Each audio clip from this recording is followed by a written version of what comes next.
Clima de expectativa, então, uma certa ansiedade pela entrada, então, do Papa Leão XIV.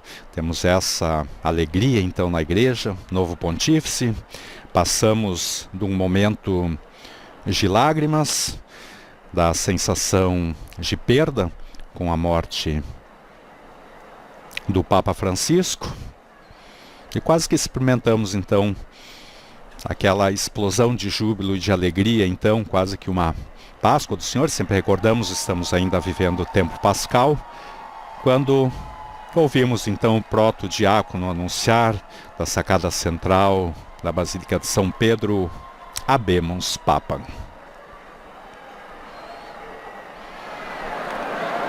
Novo pontífice, desde que foi eleito, que não parou, já fez visita ao santuário de Nossa Senhora do Bom Conselho.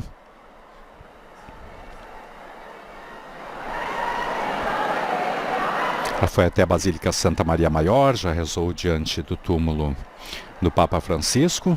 No domingo, a oração do Regina Coeli, com aquela quantidade de fiéis, realmente mais 100 mil pessoas de várias partes do mundo, que foi também um outro momento, uma explosão de alegria no domingo.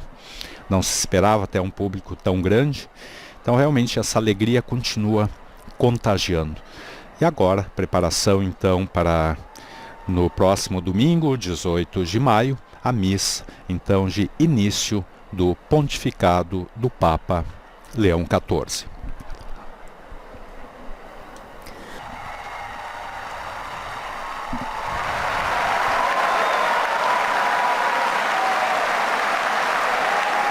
Recebido com grande alegria essa mesma sala Paulo VI, que já viu na segunda-feira o encontro, então, do Santo Padre com os jornalistas, com toda a imprensa mundial,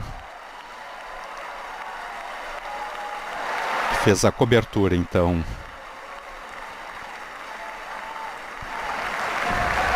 de todos os eventos desses dias.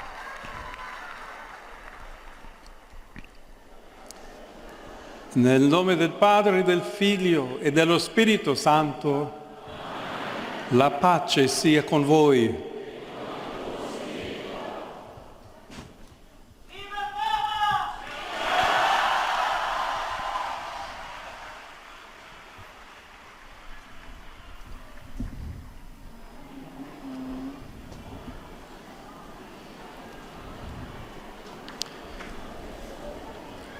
Beatitudini, eminenza, eccellenze, Beatitudes, eminências, excelências, caros sacerdotes, consagrados e consagradas, irmãos e irmãs.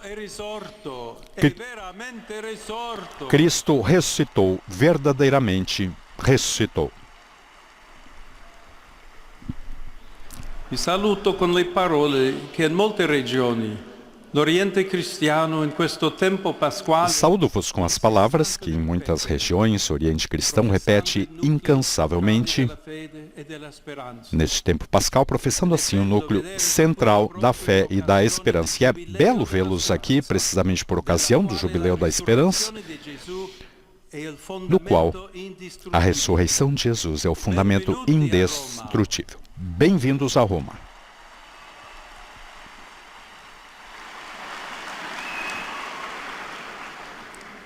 Sono felice di incontrarvi e di dedicare ai fedeli orientali.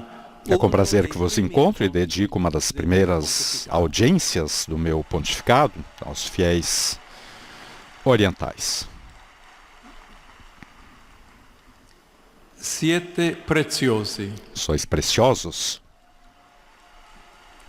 Guardando a voi, penso alla varietà delle vostre provenienze. Olhando para vós, penso na diversidade das vossas proveniências, na história gloriosa e nos duros sofrimentos que muitas das vossas comunidades sofreram ou ainda sofrem. E gostaria de repetir o que o Papa Francisco disse sobre as igrejas orientais.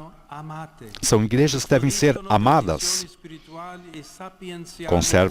conservam tradições espirituais e sapienciais únicas e têm muito a nos dizer sobre a vida cristã, a sinodalidade, a liturgia.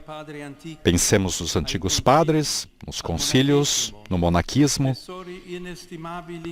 tesouros inestimáveis para a igreja. Gostaria também de citar o Papa Leão XIII,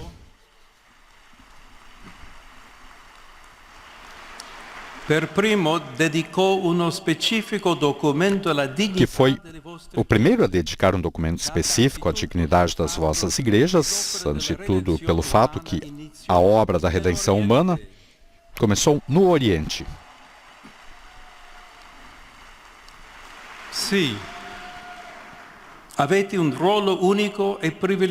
Sim, vós tendes um papel único e privilegiado enquanto contexto original da Igreja nascente.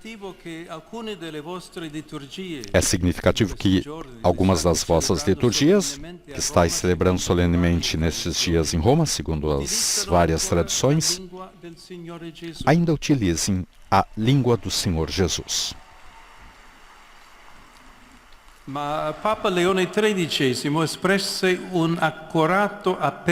o Papa Leão XIII lançou um comovente apelo para que a legítima diversidade da liturgia e da disciplina orientais deem grande dignidade e valor à Igreja. Sua preocupação de então é muito atual, porque em nossos dias tantos irmãos e irmãs orientais, incluindo muitos de vós, forçados a fugir de suas terras de origem por causa da guerra e perseguições, da instabilidade, da pobreza, correm o risco, ao chegarem ao Ocidente, de perder não só a sua pátria, mas também a própria identidade religiosa. E assim, com o passar das gerações, se perde o inestimável patrimônio das igrejas orientais. Há mais de um século, Leão XIII observou que a preservação dos ritos orientais é mais importante do que se possa acreditar e chegou a prescrever a este propósito que qualquer missionário latino, do clero secular ou regular, que com conselhos ou ajudas atraísse um oriental para o rito latino, seria demitido e excluído do seu ofício.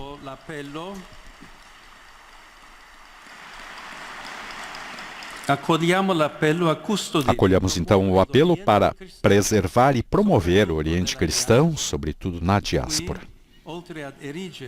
Nesse sentido, além de erigir, onde possível e oportuno, circunscrições orientais, é necessário sensibilizar os latinos. Nesse sentido, peço ao dicastério para as igrejas orientais, a quem agradeço por seu trabalho, que me ajude a definir princípios, normas e diretrizes, por meio dos quais os pastores latinos possam apoiar concretamente os católicos orientais da diáspora.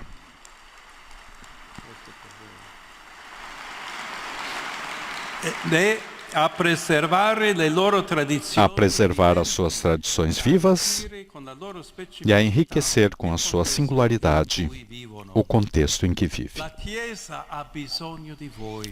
A Igreja precisa de vocês.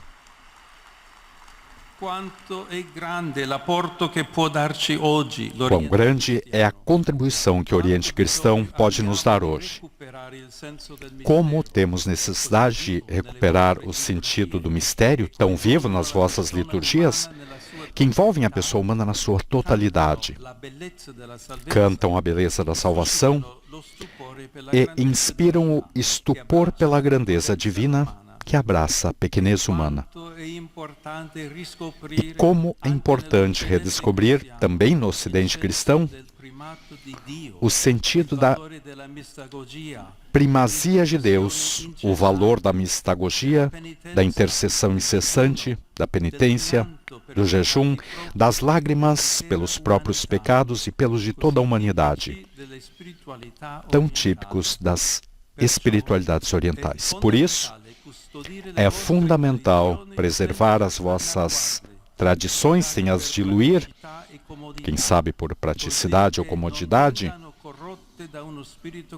de forma que não sejam corrompidas por um espírito consumista e utilitarista.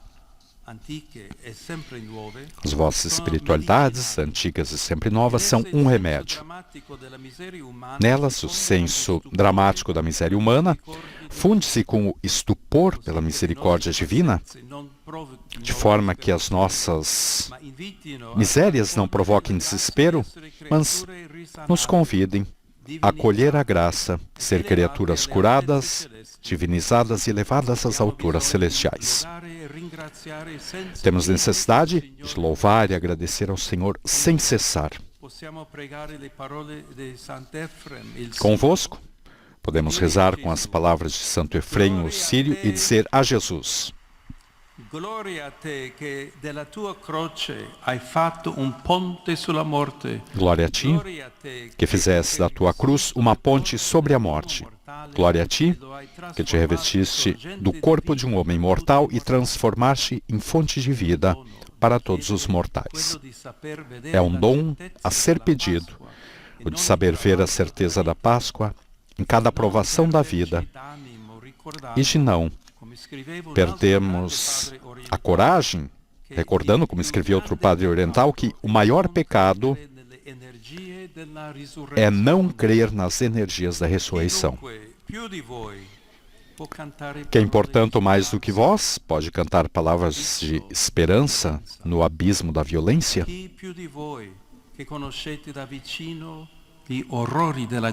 Quem mais do que vós, que conheceis tão perto os horrores da guerra, a ponto de o Papa Francisco ter chamado as vossas igrejas de mártires?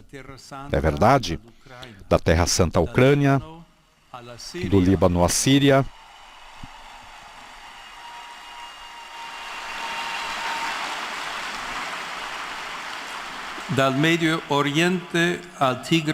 do Oriente Médio ao Tigre e ao Cáucaso, quanta violência. E sobre todo este horror, sobre os massacres de tantas jovens vidas que deveriam provocar indignação,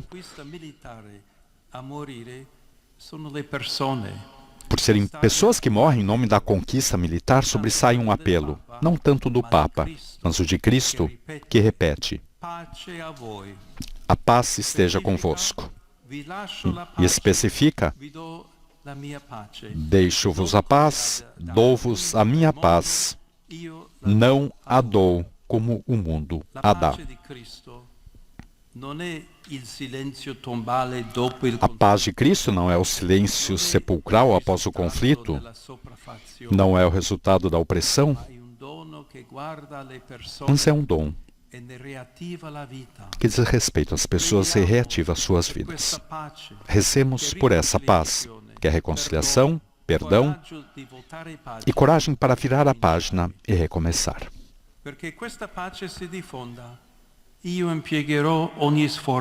Farei todo o possível para garantir que essa paz se difunda. A Santa Sé está à disposição para permitir que os inimigos se encontrem e se olhem nos olhos, para que os povos redescubram a esperança e a dignidade que lhes pertencem, a dignidade da paz. Os povos querem a paz. E eu, com o coração na mão, digo aos líderes das nações: encontremo-nos, dialoguemos, negociemos.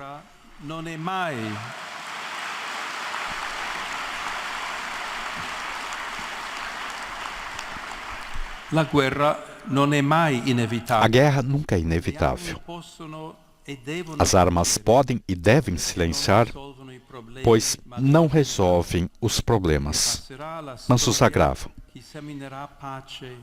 Entrarão para a história aqueles que semeiam a paz, não aqueles que criam vítimas. Porque os outros não são, antes de tudo, inimigos, mas seres humanos.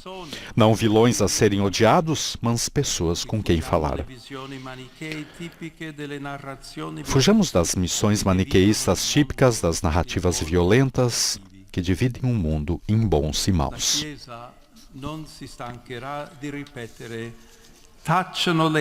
A Igreja não se cansará de repetir: silenciem as armas.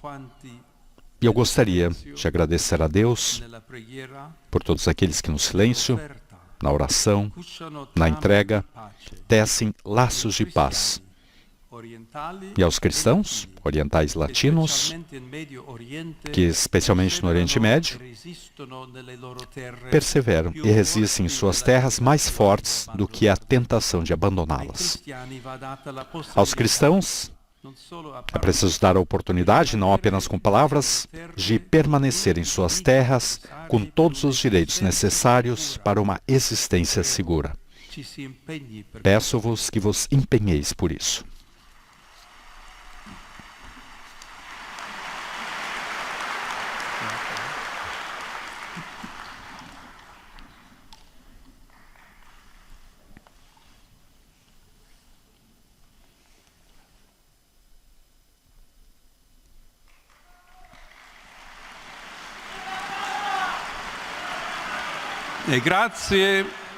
Grazie a voi, cari fratelli e sorelle. E obrigado a vós, queridos irmãos e irmãs do Oriente, onde nasceu Jesus, o sol da justiça, para ser luzes do mundo. Continuai a brilhar com fé, esperança e caridade e por nada mais. Que as vossas igrejas sejam um exemplo e que os pastores promovam com retidão a comunhão, especialmente nos sinos dos bispos, para que sejam lugares de colegialidade e de autêntica corresponsabilidade. Assegurai a transparência na gestão dos bens, testemunhai a dedicação humilde e total ao santo povo de Deus, sem apego a honras, os poderes mundanos ou a própria imagem.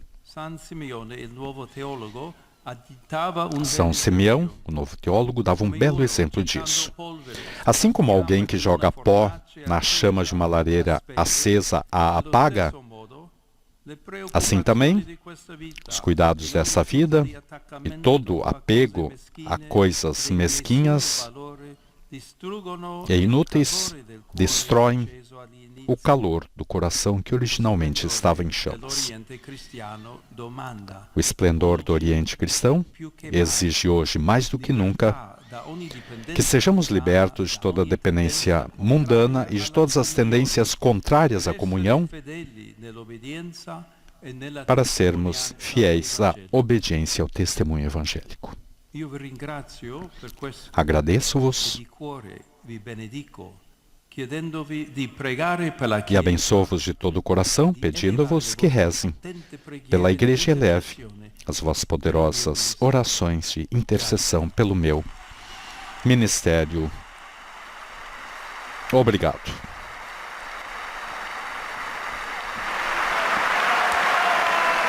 Um denso discurso, então, do Papa Leão XIV, dirigido aos participantes do jubileu. Sit nomen Domini benedictum. Adiutorium nostrum in nomine Domini. Benedicat vos omnipotens Deus, Pater et Filius et Spiritus Sanctus. Amen.